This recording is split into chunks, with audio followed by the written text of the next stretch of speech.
અત્યારે હાલ પરિસ્થિતિ રાજકોટની આપણે 3 જળાશયોની અંદર પૂરતો સ્ટોક છે. અત્યારે જે કાંઈ ચોમાસું આવનારા દિવસોમાં આવી રહ્યું છે ત્યાં સુધીમાં લગભગ આપણે જરૂરિયાત નહીં પડે, છતાં પણ જરૂરિયાત પડે તો આપણે સરકારમાં માંગણી મૂકેલી છે અને સરકાર પણ એગ્રી છે કે જ્યારે જોઈ ત્યારે આપણે પાણીનો જથ્થો આપણને પરિપૂર્ણ કરવાના છે. પરંતુ આજે જે પાણી છે એ માનવજાતને એક અમૂલ્ય ભેટ આપેલી છે કુદરતે. એના માટે થઈને આપણી ફરજ બને છે કે આપણે પાણીનો સંગ્રહ કરવો જોઈએ.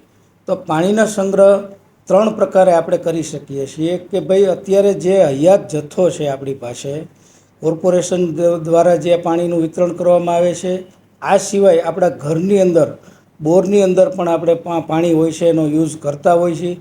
આ પાણીને આપણે કરકસરયુક્ત આપણે ઉપયોગ કરવો જોઈએ.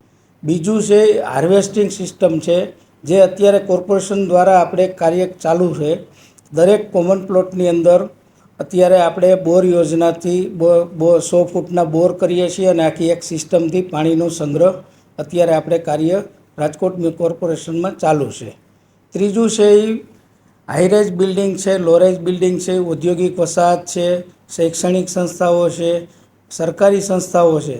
એના જે પ્લોટની અંદર પણ બોર જે કરી અને પાણીને રોકવું જોઈએ અને જમીનની અંદર આપણે પાણીને ઉતારવું જોઈએ. એટલા માટે જો પાણીને આપણે રોકશું અને એનો સંગ્રહ કરશું તો જ નીચેના તળ છે એ ઊંચા આવશે અને ભવિષ્યની અંદર આપણને જે કંઈ આપણે માનવ માટે કે પશુઓ માટે જે કાંઈ જરૂરિયાત છે એ પાણીનો જથ્થો ઉપલબ્ધ રહેશે તો જ આપણે આ પૃથ્વી ઉપર જીવન શક્ય બનશે.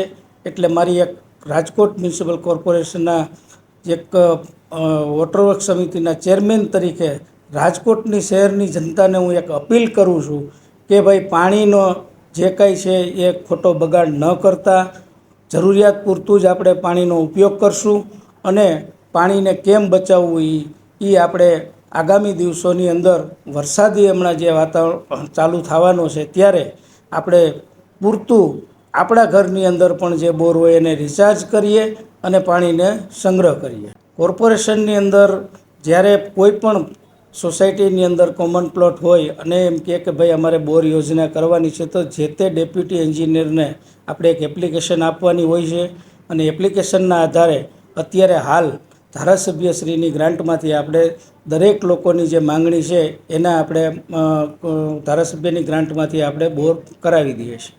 અત્યારે સંપૂર્ણ ખર્ચ છે એ કોર્પોરેશન ધારાસભ્યની ગ્રાન્ટમાંથી આપણે કરીએ છીએ. એટલે અત્યારે કોમન પ્લોટની અંદર જે કાંઈ બોરી કરીએ છીએ એમાં એક પણ લોકોને ફાળો આપવાનો રહેતો નથી. એટલા માટે કે કારણ કે આપણી જે આખી સિસ્ટમ છે જે કોર્પોરેશન આપે છે અને ધારાસભ્યની ગ્રાન્ટ બંને ભેગું કરી અને આપણે લોકોનો અત્યારે ફાળો લેવાની જરૂરિયાત નથી પડતી. એટલા માટે થઈ અને આપણે એની જે વ્યવસ્થા બનાવેલી છે એમાં આપણે લોકોને ફાળો આપવાનો થતો નથી. અત્યારે હાલ છે જે 3 આપણી જે સપાટીઓ છે એ જૂન સુધી આપણી પાસે પૂરતો જથ્થો છે. તો જૂન પછી આપણે સૌની યોજના, હમણાં થોડા દિવસ પહેલાં આપણે પાણી પુરવઠા બોર્ડના મંત્રી શ્રી કુંવરજીભાઈ બાવળિયા સાહેબ આવ્યા હતા રાજકોટમાં અને એને પણ સમીક્ષા કરી હતી. અને જ્યારે પણ જરૂરિયાત પડે તો ત્યારે સૌની યોજના દ્વારા આપણે આજી ડેમ અને ન્યારી ડેમની અંદર આપણને જરૂરિયાત પ્રમાણેનું પાણી આપણને આપશે એવી આપણને ખાતરી આપી છે. જે નવા ભળેલા અત્યારે વિસ્તાર છે કે 11 નંબર છે, 9 નંબર છે કે જે આપણે ડીઆઈ પાઇપલાઇન અત્યારે નેટવર્ક ચાલુ છે એની અંદર અત્યારે એક મોટા મવા અને એક મુંજકા 2 ESR GSRનું કામ ચાલુ છે. લગભગ 4 થી 6 મહિનામાં એ કાર્ય લગભગ પૂરું થઈ જશે. એટલે ત્યાંથી જ આપણે મુંજકા અને મોટા મવાને આપણે પાણી ત્યાંથી જ પૂરું પાડી શકશું.